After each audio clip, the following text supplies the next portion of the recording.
బీసీల మీద కూటమి ప్రభుత్వం దాడి చేస్తుంది. దానికి ఉదాహరణే ఏదైతే మొన్న సిద్దిరాపల్లరాజు అక్రమ అరెస్ట్ కానీ, లేదంటే నిన్న విరూపాక్షను అక్రమంగా అరెస్ట్ చేయడం కానీ, ఇవన్నీ చేస్తుంది కూటమి ప్రభుత్వమే అని చెప్పి జగన్మోహన్ రెడ్డి గారు ఒక స్టేట్మెంట్ అయితే పాస్ చేశారు. ఎలా చూడాలంటారు దీన్ని? బాగానే ఉంది. మరి రేపల్లలో మరి కుర్రాడు అమర్నాథ్ గౌడ్ బీసీ మరి అతని మీద దాడి చేశారు. పెట్రోల్ పోసి సజీవ దహనం చేశారు. మరి అప్పుడు ఎవరు గవర్నమెంట్ ఉంది? అప్పుడు మరి మీరు ఒప్పుకుంటారా? బీసీల మీద దాడి చేసి తగలబెట్టాము, మేమే తగలబెట్టాము అని మరి మీరు ఒప్పుకుంటారా? ఆ రోజు కులం కార్డు వాడొద్దన్నారు కదా పేరు నాని. ఎందుకు వాడొద్దంటారు? ఆ రోజు రాని కులం ఈ రోజు ఎందుకు వస్తుంది? ఆ రోజు రాని కులం ఈ రోజు ఎందుకు కనబడుతుంది? ఆ రోజు రైట్ అయితే ఇది రైటే, అది తప్పు అయితే ఇది కూడా తప్పే. ఇది నరం లేని నాలుగ ఎట్లా పడ్డట అష్టవంకలు తిప్పినట్టు మాట్లాడితే కుదరదు కదా. ఇప్పుడు విరూపాక్ష ఏం చేశాడు? పోయి ఎస్సీ మహిళ ఇళ్లలో పోయి దాడి చేసి వాళ్ళని కొట్టి ఆ మహిళ వీడియోలు చూపిస్తున్నాయి కదా సీసీ కెమెరాలు స్పష్టంగా. ఏం చెప్తుంది? ఈ అయ్యగారు తమ్ముడు దాదాపు ఒక 100 మంది వేసుకుని ఆ ఊర్ల మీదకి వెళ్ళి వాళ్ళ మీద దాడి చేసి వాళ్ళ తలలు బాలగొట్టి, ఒకతను మరి బెంగళూరు హాస్పిటల్లో క్రిటికల్ కేర్లో ఉన్నాడు. మరి అతను కూడా బీసీఏగా యాదవ్ కుర్రాడు. బీసీల మీద ఎవరు దాడి చేశారు కనబడుతుంది కదా.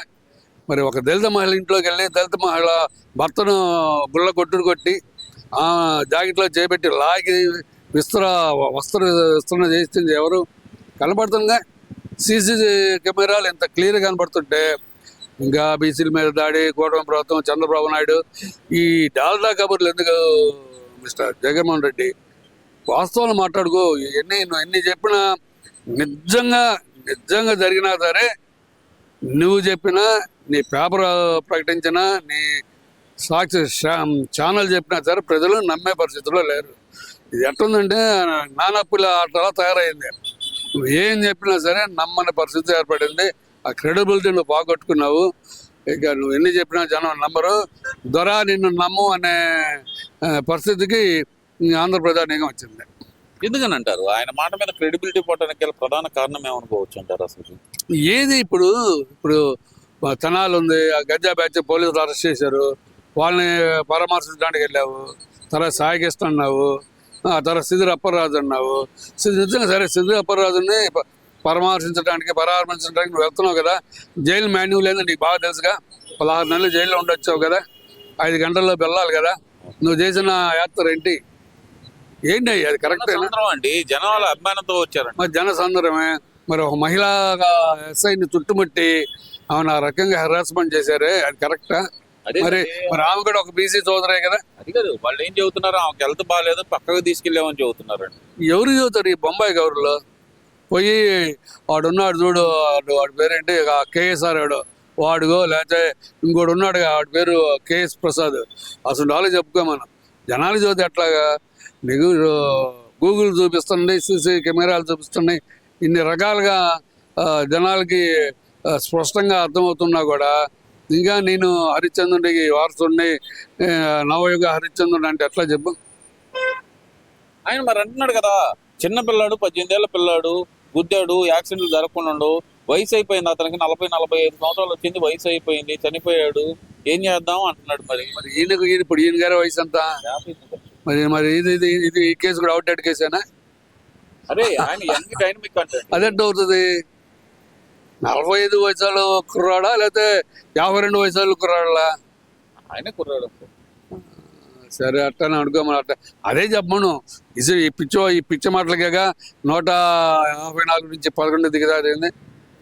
ఈ బఠానీ కబుర్లు మానుకోపోతే కష్టం. నువ్వు ఇంక చెప్పండి. ఆయన ఏమంటున్నాడు? సిద్దిరి అప్పలరాజు మీద హత్యాయత్నం కేసు పెట్టడం ఏంది, యాక్సిడెంట్ కేసు హత్యాయత్నం కేసు కింద మార్చడం ఏంది, అది తప్పుడు కేసే కదా అంటున్నారు. మరి ఏం తప్పుడు కేసు? సిద్దిరి అప్పలరాజు మీద పెట్టిన కేసు ఏంటి? సాక్షులు మార్చారు. నీ కొడుకు యాక్సిడెంట్ చేసిన నీ కొడుకుని ప్లేస్ లో ఇంకో వైద్య నీ అంతుడు కొడుకుని పెట్టావు. అదేగా పంపు కూడా చేశాడు. అదే పీసీఆర్ సిపిఆర్ చేశాడంట. మరి ఇవన్నీ వైలేషన్ చేయటమేగా, రూల్ ఆఫ్ లా వైలేషనేగా. నువ్వు డాక్టర్వి, చదువుకున్నాడువి, మొన్న గతంలో మినిస్టర్ చేసినాడువి. నువ్వేం చేయాలి? ఫస్ట్ ఏం చేయాలి? నువ్వు నీ కొడుకు సీదా తీసుకుని పోలీస్ స్టేషన్కి సరెండర్ చేయాలా. బెయిల్ మీద బయటకు వచ్చేవాడు. అసలు గోల్ ఉండేది కాదు. ఆ కుర్రాడు భవిష్యత్తు కూడా బాగుండేది. నువ్వు గబ్బు పట్టేది కాక ఆ కుర్రాన్ని కూడా గబ్బు పట్టించావుగా. ఆ కుర్రాడు అనేది నెట్టి రాశాడంట. మరి ఏంది పరిస్థితి ఏంటి? చట్టం గురించి అవగాహన లేని వాళ్ళు కొద్దిగా నిరక్షరాస్యులు చేశారంటే ఒక అందం ఉంటుంది. నువ్వు చదువుకున్నాడు, గోల్డ్ మెడలిస్ట్వి, ఇన్ని లక్షణాలు పుణిపుచ్చుకున్న నువ్వే చట్టాన్ని అతిక్రమిస్తే చూస్తూ ఊరుకోవాలా? చట్టం చూస్తూ ఊరుకోవాలా? చట్టం అని చట్టం చేసుకెళ్తుంది. చట్టం చేసేమని కూడా నువ్వు అమాయకుడు 307 బదులు 302 పెట్టారు, ఇవన్నీ చదివితే ఎట్లా? ఇది కరెక్ట్ కాదు కదా. అంటే ఈసారి దాని ఒక లెక్క ఓకే అనుకుంటే ఏంటి క్రెడిట్ నాదే అంటున్నారు కదా, మరి భోగాపురం అల్లూరి సీతారామరాజు ఇంటర్నేషనల్ ఎయిర్పోర్ట్కి. ఏంది బాబు ఈ క్రెడిట్ గోల్ ఏంటంటే సార్, నవ్వుతాను ఏంటంటే ఇప్పుడు పెట్టేయన్ని వాళ్ళ జోలో సొంత డబ్బు పెట్టి ఖర్చు పెడుతున్నారా? ఎవరిగా పిచ్చి మాట మాట్లాడుకుంటూ క్రెడిట్ సార్. అసలు వాళ్ళు భోగాపురం ఎవరు మానసిక పుత్రుగా తెలియదా? ప్రజలందరూ తెలుసు. ఒక్కసారి గూగుల్ కొడితే భోగాపురం ఎయిర్పోర్ట్ అనేది వాళ్ళు ఎక్కడే అనౌన్స్ అయింది. బెంగళూరు ఒక సమిట్లో చంద్రబాబు ఆనాటి బీజేపీ కర్ణాటక ముఖ్యమంత్రి వీళ్ళందరూ మీటింగ్లో చెప్పుకొచ్చాడు, భోగాపురం ఎయిర్పోర్ట్ ఒకటి పెట్టాలి, వైజాగ్ వచ్చేపాటికి ఉన్న ఎయిర్పోర్ట్ అది మిలిటరీ వాళ్ళ ఆధ్వర్యంలో ఉంటుంది, అది ఉత్తరాంధ్రకి మనీ ఆహారంగా ఉంటుంది, అటు ఉత్తరాంధ్రకి అటు వర్షాకి కనెక్టివిటీగా ఉంటుంది అని చెప్పుకొచ్చాడు. ఆయనగా భూసేకరణ చేసిన ఆయనే, పర్మిషన్ తెచ్చిందని అన్నీ చేసిన ఆయనేగా. చివరి 2 సంవత్సరాలు వచ్చేవాడికి మరి భార్యాభర్తల గొడవలాగా మరి బీజేపీతో గొడవలు బాగా జరిగినాయి. ఏదన్నా కానీ కొద్దిగా డిలే అయింది. ఆ తర్వాత నువ్వు వచ్చావుగా. నువ్వు వచ్చిన తర్వాత ఆ రోజు జిఎంఆర్కి ఇస్తే జిఎంఆర్ ఏంటిది దోచుకోవడానికి ఇచ్చుకున్నాడు, దాచుకొని ఇచ్చావు. మరి నువ్వెందుకు ఇచ్చా జిఎంఆర్కి? అది ఆ రోజు తప్పైంది. ఆ రోజు దోపిడీదారుడిగా నువ్వు చూపించిన జిఎంఆర్ నువ్వు ఉన్న టైంలో నువ్వెందుకు ఇచ్చావు? నీకెంత వాటా వచ్చింది? ఇది కూడా ఆలోచించుకోవాలి కదా. అది లేకుండా ఏదో మాట్లాడుంటే అట్లా.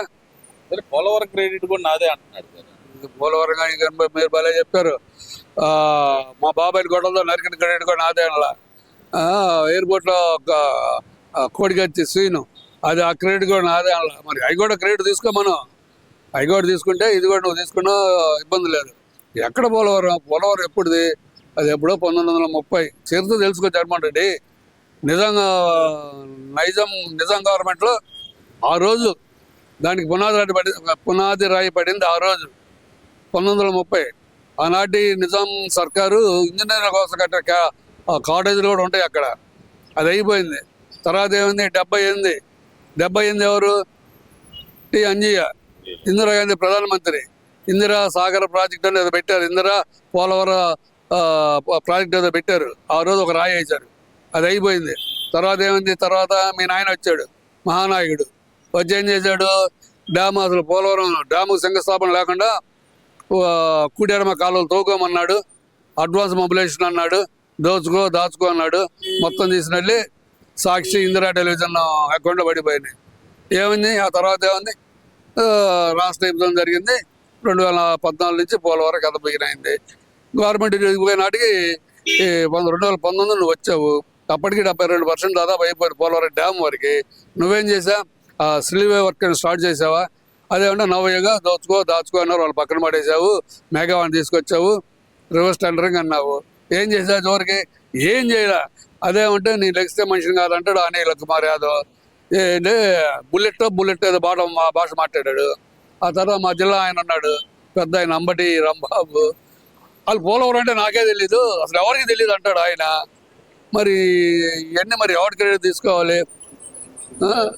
దాదాపు 1930 100 సంవత్సరాల దినోత్సవ సంవత్సరాల కళ సాకారం అవుతుందంటే అది ఎవరి వల్ల అవుతుంది? దాదాపు మరి చంద్రబాబు నాయుడు గారు కృషే కది. ఏం లేకుండా ఎట్లా జనం నవ్వుకుంటున్నారు. ఆయన బయటికి రా బాబు, నువ్వు అసెంబ్లీకి వెళ్తే నీ ఆయన ముత్యాలతో చంద్రబాబుని బట్టలు పడిది, పవన్ కళ్యాణ్ అయినా ఏదో నీకు ఏం చేయాలన్నా చెయ్యి. ఈ లేకుండా వెళ్తే బాగుంటుంది కదా.